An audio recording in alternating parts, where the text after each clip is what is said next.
আজ আমি খুব সাধারণ সব জিনিসের মধ্যেই সৌন্দর্য খুঁজে পেলাম।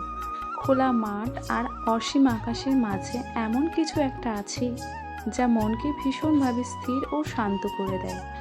এটি আমাকে মনে করিয়ে দেয় যে জীবনকে অর্থবহ করে তোলার জন্য সবসময় যে খুব দ্রুত গতিসম্পন্ন হতে হবে এমন কোনো কথা নেই। কেবল একটি শান্ত মুহূর্ত, কিছুটা নির্মল বাতাস এবং একটি কৃতজ্ঞ হৃদয় যথেষ্ট। সত্যি যে যাই বলুক, গ্রামের মধ্যে একটা আলাদাই শান্তি রয়েছে যেটা শহরের ব্যস্ততামূলক এলাকার মধ্যে নেই। আর এই গ্রামের মধ্যে এমন একটা শান্তি আছে যেটা হাজারো টাকা পয়সার মধ্যেও খুঁজে পাওয়া যায় না। হ্যালো এভরিওয়ান, আজকে আমি রেডি হয়ে গেছি সকাল সকাল একটা জায়গা যাওয়ার জন্য। চলো সবার সাথে শেয়ার করি।